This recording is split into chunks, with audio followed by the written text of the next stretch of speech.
Today's video focuses on something completely different from our usual, and that is of course the tier 10 Italian medium tank, the Progetto 65. This is a really great and kind of interesting tank that we don't usually showcase here on the channel, and you're about to see two really fantastic replays that we've got saved up. And this tank, in my personal opinion, having played probably like 15 games, it can be very powerful. Don't get me wrong, the auto loading or auto reloading mechanic that this has, whereby if you keep your shells saved up you can have really decent DPM. If you use all of them in the autoloader sense, then you end up with terrible DPM. So that's kind of where this tank sits at in terms of how powerful it can be and how you should play it, and also the various different ways that you can play it. Now what you're seeing here is the kind of power of having the ability to fire out multiple shots. Now the key thing about this comparatively to something like an autoloader is that if you were a pretty aggressive player or a player that likes to get your shots out pretty quickly, then I think the Progetto is actually a really good chance for you as a player to be able to kind of improve your game, because with most autoloaders usually it's kind of down to you don't have to, but usually you kind of YOLO someone, you put out all of your shots of damage and then you just hide for the rest of the time. Whereas with the Progetto, because you have the ability to either fire one shot and then reload that shot, or you can fire all of the shots like you're about to see here against something like the IS-7, or half of them for example, like you're seeing. Now then, that means that when you kind of fire off your shots, you then have a chance to reload, obviously, hence the auto reloading mechanic.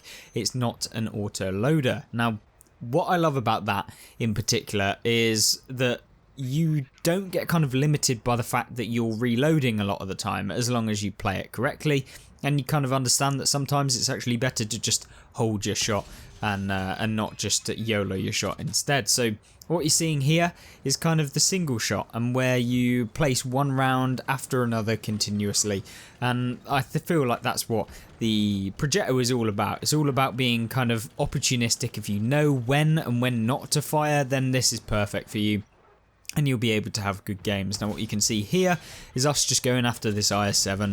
If we spot someone else like the AMX-30, you can swap onto them, and since we've already fired most of them and we're probably not going to be in any engagement scenarios, we can fire the last one, albeit maybe you shouldn't have, maybe you should. It's kind of one of those things where sometimes you don't always have to. Now we have the horrible kind of position where you have to reload like a load, and at this point I'm not going to actually be able to boost my DPM high enough anyway. If I kept that shell, that I wouldn't be able to then dish out two, because our team would have probably taken both of those tanks out that were in front of me before I'd have been able to get another shot. So it's not actually worth waiting to reload another one and get the increased DPM, because I won't be able to use it. What you're seeing here is of course me going to try and help out this Tusk. It looks like this medium tank is going towards him. You can see he's coming through the ravine. I'm just kind of waiting. Should we wait that extra like 3 seconds? Probably, but I don't actually want the Leopard to take out my teammate, so we take him out quickly. And yeah, that's kind of where it comes down to. In all ideal scenarios you would have waited the extra like 3 seconds, but I didn't know exactly if my my light tank there was going to get taken out, and he could provide me some useful assistance when it comes to spotting the opponents later on, who appear to have taken the eastern side of the map, which is of course not what you want. Now the key thing I like about the Progetto is of course the ability to not only get normal damage, but it's also about getting spotting damage, because essentially this is a medium tank. It's also a damage dealer, so you've got all kind of aspects that I like to play within World of Tanks. But I'm not saying that this tank is perfect. There are a lot of disadvantages, being that if you don't actually have a full reload and you do play it like an autoloader, you end up with terrible DPM comparatively to a lot of the other tier 8 or tier 10 mediums, sorry. And that means that, yeah, you can be left high and dry quite a few times. However, you do have good armor in this thing. Like, compare it to something like a Centurion Action X, this thing has god tier armor. However, you know, if anyone's actually got any sense about them and knows how to play water tanks, they probably will be able to pen you. However, it does have a bit of troll armor, it's very well angled, and yeah, I think that that's kind of where I like playing this tank. You can see here, at this point, since it's coming towards the end of the game and we have no idea when the next bit of damage is, we kind of go in. Now, we have got now a pretty long reload. There's 3 enemies left on the enemy team. We've got 4,852 damage done, which by all intents and purposes is a pretty decent round in the Progetto.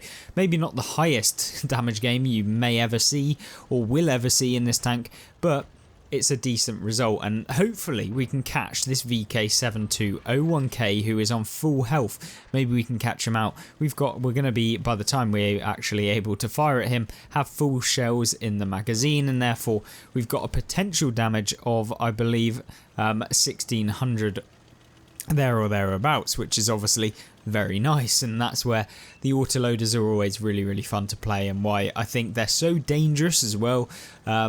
Yeah, it's kind of where I like to play. Autoloaders, they really help you out as a solo player as well, because you kind of have that like middle finger to people who just decide that they're going to be silly and YOLO you or do whatever they might. And you can see here we're aiming for the track to get some assistance damage, which you should always do in World of Tanks.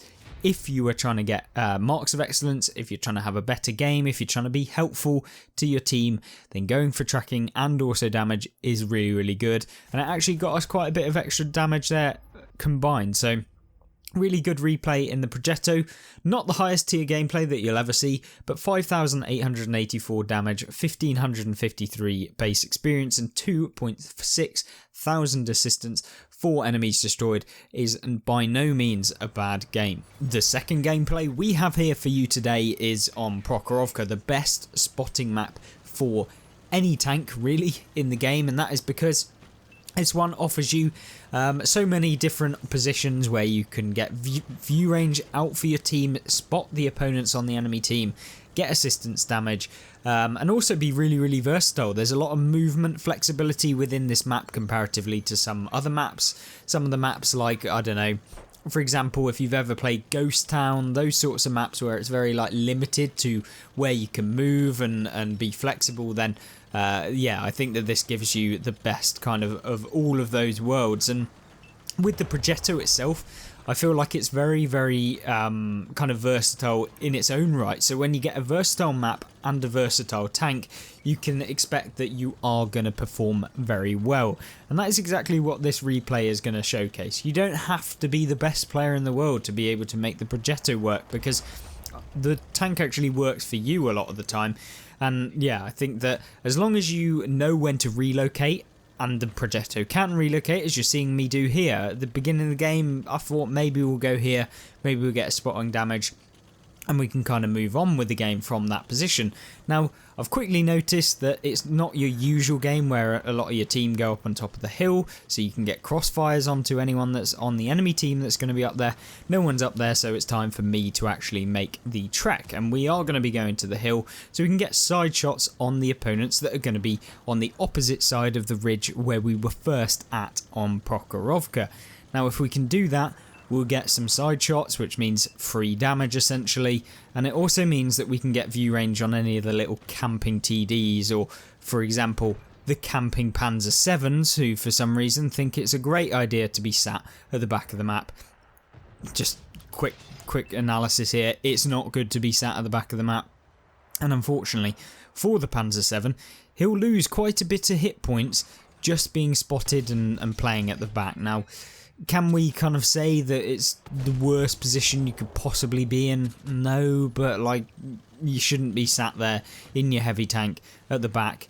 Try and move, at least do something, because there is absolutely useless, to be honest with you, unless you're kind of losing the game, at which point why are you even going there in the first place? Now, what you are seeing here is me noticing that the T-124 had fired, so we can put multiple rounds into him. You'll see that I actually fired all of my rounds there, and that's because I know that I can stay in this position where I don't I'm not under threat if I stay here and I make a full reload, whereas you know, I could have put out one shot of damage, but then I'd have to wait forever to be able to actually dish out the next one. So time limit is not really that crucial here.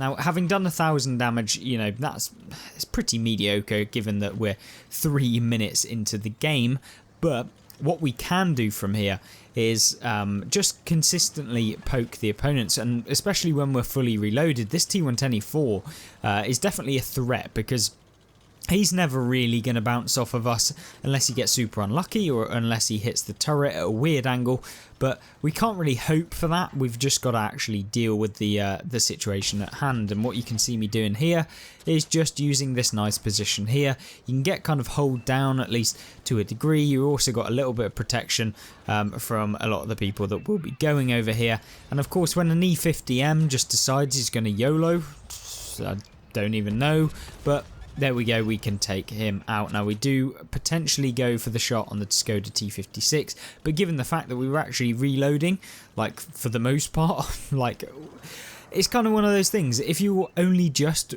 about to reload, then maybe you'd be willing to take the shot. But if you've only got like 3 or 5 seconds left, or you spent half of the time reloading, you might as well take the full reload, because that'll make your DPM after you've reloaded that one even better, which is of course exactly what these auto reloading Italian mediums do best. Now what you see here is the T124, he's fired. And since he's fired, we can poke him.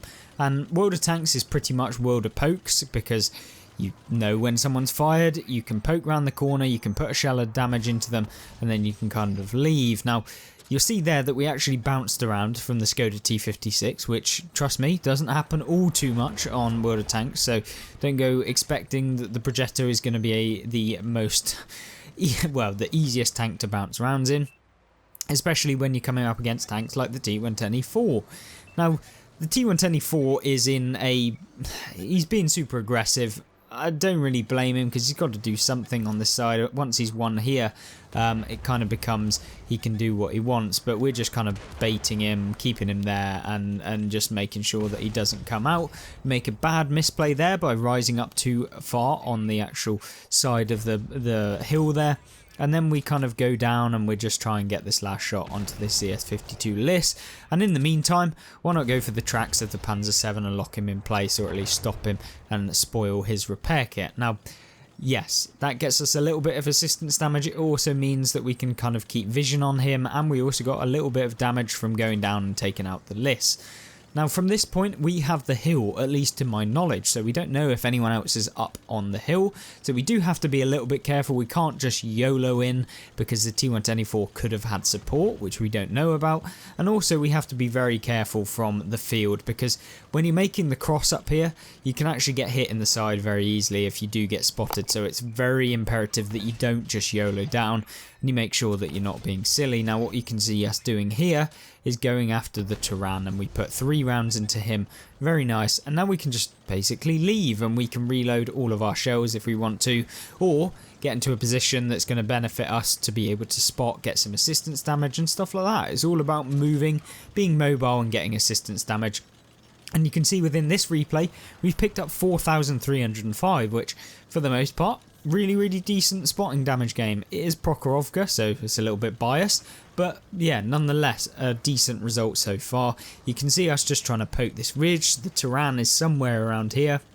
We're not too bothered about him anyway because he's only on a minuscule amount of health. What we are bothered about is a Skoda T56, who I do decide not to fully reload because I just want the damage at this point. The Turan, being the little rat he is, actually manages to get up behind us. I don't know how the medium tank that was behind us didn't actually spot him or come forward or do anything, but nonetheless, doesn't really matter. We can go after the VK here, put one more shot into him, and it's 4,231 damage done within this round of World of Tanks, and of course picking up 4,800 assistance, bringing the grand total up to what, like 9,000 combined damage, which is a very nice result. And of course, if you were going for your marks of excellence, this would be one where you definitely go up. And the Progetto, for me as a new player to the Progetto and playing and learning, this tank has potential. And of course, if you are interested in actually picking up the Progetto, I highly recommend it, and I really do recommend you grind through the tech tree line Hopefully you enjoyed this video. Of course, if you did, make sure to like it, and don't forget to check out the gameplays on the screen here, where you can see a variety of different gameplay and tank reviews, and of course on the left you'll see a specific video gameplay. So thank you very much for watching, and I'll see you there. Goodbye.